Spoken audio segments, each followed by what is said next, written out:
Hi friends, ಎಲ್ಲರಿಗೂ ನಮಸ್ಕಾರ. Welcome to Shalini Kaipaka YouTube channel. ನಾನು ಇವತ್ತಿನ ವಿಡಿಯೋದಲ್ಲಿ ಬಳಿಯ ರೊಟ್ಟಿ ಮಾಡಿ ಅದಕ್ಕೆ ಕಾಂಬಿನೇಷನ್ ಆಗಿ ಅಲಸಂದಿ ಕಾಳು ಚಟ್ನಿ ಮಾಡ್ತಾಯಿದ್ದೀನಿ. ಈ ಚಟ್ನಿ ಅಂತೂ ತುಂಬಾ ಚೆನ್ನಾಗಿರುತ್ತೆ. ಇವಾಗ ಹಸಿಕಾಳು ಸೀಸನ್ ಆಗಿರೋದ್ರಿಂದ ಅಲಸಂದಿ ಕಾಳು ಚಟ್ನಿನ ಒಂದ್ಸಲ ಟ್ರೈ ಮಾಡಿ, ತುಂಬಾ ಚೆನ್ನಾಗಿರುತ್ತೆ. ಇದೇ ರೀತಿ ಈಸಿ ಆ್ಯಂಡ್ ಕ್ವಿಕ್ ರೆಸಿಪೀಸ್ಗೋಸ್ಕರ ಶಾಲಿನಿ ಕೈಪಾಕ ಯೂಟ್ಯೂಬ್ ಚಾನಲ್ನ ಸಬ್ಸ್ಕ್ರೈಬ್ ಮಾಡ್ಕೊಳ್ಳಿ. ಎಲ್ಲರೂ ಸಪೋರ್ಟ್ ಮಾಡಿ. ನಾನಿಲ್ಲಿ ಅರ್ಧ ಬಟ್ಲು ಅಲಸಂದಿ ಕಾಳನ್ನು ತೊಗೊಂಡಿದ್ದೀನಿ. ಚೆನ್ನಾಗಿ ಕ್ಲೀನ್ ಮಾಡಿ ಅಲಸಂದಿ ಕಾಳನ್ನು ತೊಗೋಬೇಕು. ನೀವು ಕ್ವಾಂಟಿಟಿ ಎಷ್ಟು ಜಾಸ್ತಿ ಮಾಡ್ತೀರಾ ಕಡಿಮೆ ಮಾಡ್ತೀರಾ ಅದನ್ನು ನೋಡಿ ತೊಗೊಳ್ಳಿ. ಕಾಳನ್ನು ಸ್ವಲ್ಪ ನೀರು ಹಾಕ್ಕೊಂಡು ಚೆನ್ನಾಗಿ ತೊಳ್ಕೊಬೇಕು. ಇದರಲ್ಲಿರೋ ಮೇಲೆ ಸಿಪ್ಪೆ ಥರ ಇರುತ್ತಲ್ಲ, ಅದೆಲ್ಲ ಹೋಗೋವರೆಗೂ 1-2 ಸಲ ಚೆನ್ನಾಗಿ ತೊಳ್ಕೊಂಡು ಒಂದು ಪಾತ್ರೆಗೆ ಸೇರಿಸ್ಕೊಳ್ತಾ ಇದ್ದೀನಿ. ನೀವು ಕಡಿಮೆ ಕ್ವಾಂಟಿಟಿಲಿ ಮಾಡ್ಕೊಳ್ಳೋದಾದರೆ ಸ್ವಲ್ಪ ಅಲಸಂದಿ ಕಾಳನ್ನು ಹಾಕ್ಕೊಳ್ಳಿ. ಇವಾಗ ಖಾರಕ್ಕೆ ತಕ್ಕಷ್ಟು ಹಸಿಮೆಣಸಿನ್ಕಾಯಿನ ಹಾಕ್ಕೊಳ್ತಾ ಇದ್ದೀನಿ. ನಾನಿಲ್ಲಿ 5 ಹಸಿಮೆಣಸಿನ್ಕಾಯಿನ ಹಾಕ್ಕೊಂಡು ಬೇಯೋದಕ್ಕೆ ಬೇಕಾದಷ್ಟು ನೀರು ಹಾಕ್ಕೊಂಡು ಸ್ವಲ್ಪ ಉಪ್ಪನ್ನ ಹಾಕ್ಕೊಳ್ತಾ ಇದ್ದೀನಿ. ಬೇಕು ಅಂದರೆ ಉಪ್ಪನ್ನ ಆಮೇಲೆ ಸೇರಿಸ್ಕೋಬೋದು. ಇವಾಗ ಉಪ್ಪು, ನೀರು, ಕಾಳು ಮೆಣಸಿನ್ಕಾಯಿನ ಹಾಕ್ಕೊಬಿಟ್ಟು ಚೆನ್ನಾಗಿ ಬೇಯಿಸ್ಕೋಬೇಕು. ಹಸಿ ಕಾಳಾಗಿರೋದ್ರಿಂದ ಒಂದು 5 ನಿಮಿಷದಲ್ಲಿ ಬೇಯುತ್ತೆ. ಈ ಕಡೆ ಕಾಳು ಬೇಯೋ ಅಷ್ಟರಲ್ಲಿ ನಾವು ರೊಟ್ಟಿಗೆ ರೆಡಿ ಮಾಡ್ಕೊಳ್ಳೋಣ. 2 ಬಟ್ಲು ಅಕ್ಕಿ ಹಸಿಟ್ಟನ್ನ ಹಾಕ್ಕೊಳ್ತಾ ಇದ್ದೀನಿ. 1 ಚಮಚ ಅಂದರೆ 1 ಬಟ್ಲಿಗೆ ಅರ್ಧ ಚಮಚ ಗೋಧಿ ಹಿಟ್ಟನ್ನು ಹಾಕ್ಕೊಂಡು ರುಚಿಗೆ ತಕ್ಕಷ್ಟು ಉಪ್ಪು ಹಾಕ್ಕೊಂಡು ಕಲಸ್ಕೋಬೇಕು. ಇವಾಗ ನೋಡಿ ಹಸಿ ಕಾಳು ನೀರು ಕೂಡ ಕುದೀತಾ ಇದೆ. ಅದು ಬೇಯೋ ಅಷ್ಟರಲ್ಲಿ ಹಿಟ್ಟನ್ನು ಕಲಸ್ಕೊಳ್ಳೋಣ. ಚೆನ್ನಾಗಿ ಒಂದು ಸಲ ಡ್ರೈ ಮಿಕ್ಸ್ ಮಾಡ್ಕೋಬೇಕು. ಉಪ್ಪು, ಗೋಧಿ ಹಿಟ್ಟು, ಅಕ್ಕಿ ಹಿಟ್ಟು ಎಲ್ಲ ಮಿಕ್ಸ್ ಆಗೋ ಥರ ಮಿಕ್ಸ್ ಮಾಡ್ಕೊಂಡಾದಮೇಲೆ ಸ್ವಲ್ಪನೇ ನೀರನ್ನು ಹಾಕ್ಕೊಂಡು ಚೆನ್ನಾಗಿ ಕಲಸ್ಕೋಬೇಕು. ಚೆನ್ನಾಗಿ ಮಿಕ್ಸ್ ಮಾಡಿಕೊಂಡು ಹಿಟ್ಟನ್ನು ನೀಟಾಗಿ ಕಲಸ್ಕೋಬೇಕು.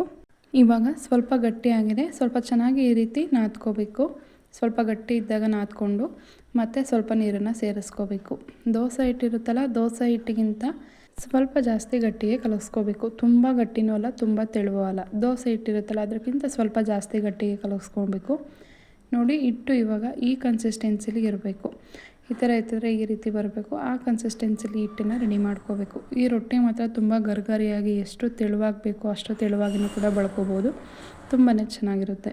ಇವಾಗ ನೋಡಿ, ಹಿಟ್ಟು ಕೂಡ ರೆಡಿಯಾಗಿದೆ ರೊಟ್ಟಿ ಮಾಡೋದಕ್ಕೆ. ಇವಾಗ ಕಾಳು ಕೂಡ ಬೆಂದಿದೆ. ಸ್ಟವ್ನ ಆಫ್ ಮಾಡಿಕೊಂಡು ನೀರು ಮತ್ತು ಕಾಳನ್ನು ಸಪ್ರೇಟ್ ಮಾಡಿ ಎತ್ತಿಟ್ಕೋಬೇಕು. ಸಪ್ರೇಟ್ ಮಾಡಿ ಎತ್ತಿಟ್ಕೊಂಡಿರೋವಂಥ ಕಾಳನ್ನು ಸ್ವಲ್ಪ ಕೂಲಾಗೋದಕ್ಕೆ ಬಿಡಬೇಕು. ಇವಾಗ ನೋಡಿ, ಕಾಳು ಕೂಡ ಕೂಲಾಗಿದೆ. ಇವಾಗ ಕಾಳನ್ನು ಮಿಕ್ಸರ್ ಜಾರ್ಗೆ ಸೇರಿಸ್ಕೊಳ್ತಾ ಇದ್ದೀನಿ. ಈ ಚಟ್ನಿ ನಿಜವಾಗ್ಲೂ ತುಂಬಾ ಚೆನ್ನಾಗಿರುತ್ತೆ. ನೀವು ಟ್ರೈ ಮಾಡಿ. ಇವಾಗ ಇದಕ್ಕೆ 1 ಸ್ಪೂನ್ ಆಗೋಷ್ಟು ಸಾಂಬಾರು ಪೌಡರ್ನ ಸೇರಿಸ್ಕೊಳ್ತಾ ಇದ್ದೀನಿ. ಸಾಂಬಾರು ಪೌಡರ್ ಸೇರಿಸ್ಕೊಂಡು ರುಬ್ಬೋದಕ್ಕೆ ಬೇಕಾದಷ್ಟು ನೀರನ್ನು ಹಾಕೋಬೇಕು. ಸ್ವಲ್ಪ ಗಟ್ಟಿಯಾಗಿ ತರಿಯಾಗಿ ರುಬ್ಬಿಟ್ಕೋಬೇಕು. ತುಂಬ ನೈಸಾಗಿ ರುಬ್ಬಿಟ್ಕೋಬಾರ್ದು. ತರಿಯಾಗಿ ರುಬ್ಬಿ ಸೈಡಲ್ಲಿ ಎತ್ತಿಟ್ಕೋಬೇಕು. ಇವಾಗ ನೋಡಿ, ಈ ಕಡೆ ಒಗ್ಗರಣೆಗೆ ಇಟ್ಕೊಳ್ತಾ ಇದ್ದೀನಿ. ಒಗ್ಗರಣೆಗೆ ಒಂದು 2-3 ಸ್ಪೂನ್ ಎಣ್ಣೆನ ಹಾಕ್ಕೊಳ್ತಾ ಇದ್ದೀನಿ. ಬಾಣಲಿ ಚೆನ್ನಾಗಿ ಬಿಸಿ ಆದಮೇಲೆ ಒಂದು 3 ಸ್ಪೂನ್ ಎಣ್ಣೆನ ಹಾಕ್ಕೊಂಡು ಎಣ್ಣೆ ಚೆನ್ನಾಗಿ ಕಾಯಬೇಕು.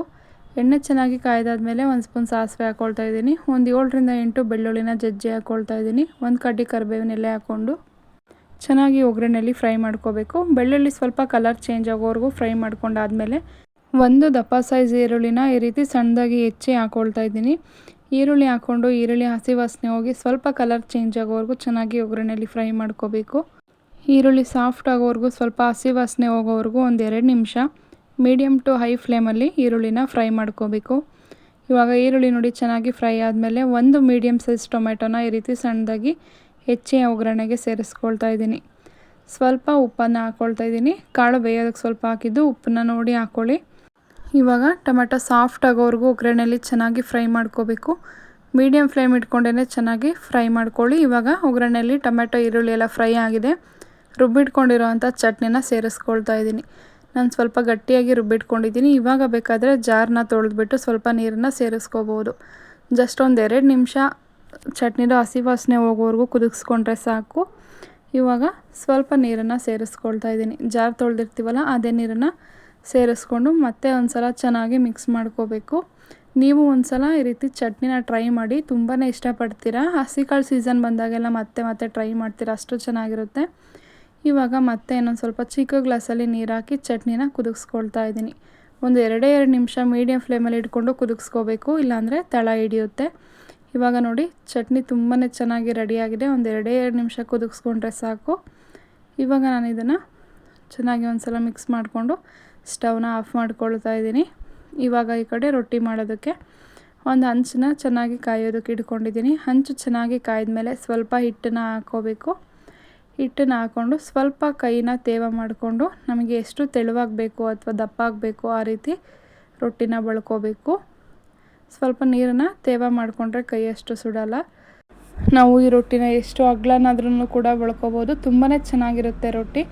ನೀವು ಒಂದು ಸಲ ಈ ರೀತಿ ರೊಟ್ಟಿನ ನಿಮ್ಮ ಮನೇಲಿ ಟ್ರೈ ಮಾಡಿ, ಟೇಸ್ಟ್ ಹೇಗೆ ಬಂತು ಅಂತ ಕಮೆಂಟ್ ಮಾಡಿ. ಇವಾಗ ನೀರನ್ನು ಸ್ಪ್ರೆಡ್ ಮಾಡಿಬಿಟ್ಟು ಒಂದು ಪ್ಲೇಟ್ ಮುಚ್ಚಿ ಮೀಡಿಯಮ್ ಫ್ಲೇಮಲ್ಲಿ ಒಂದು 2 ನಿಮಿಷ ಬೇಯಿಸ್ಕೋಬೇಕು. ಈ ರೊಟ್ಟಿ ಅದಾಗೆ ಅದೇನೇ ಎದ್ದೇಳುತ್ತೆ. ತುಂಬಾ ಈಸಿ ಕೂಡ ಮಾಡೋದು. ಇವಾಗ ಎರಡೂ ಕಡೆ ಚೆನ್ನಾಗಿ ಬೇಯಿಸ್ಕೊಂಡ್ರೆ ಆಯಿತು. ಇವಾಗ ನೋಡಿ ನಾನು ಇನ್ನೊಂದು ರೊಟ್ಟಿನ ತೋರಿಸ್ತಾ ಇದ್ದೀನಿ.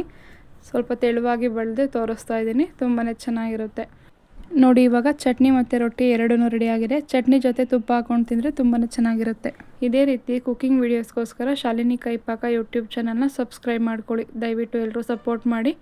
ವಿಡಿಯೋ ಇಷ್ಟ ಆದರೆ ಫ್ರೆಂಡ್ಸ್ ಫ್ಯಾಮಿಲಿ ಜೊತೆ ಶೇರ್ ಮಾಡೋದನ್ನು ಮರಿಬೇಡಿ. Thank you for watching my video.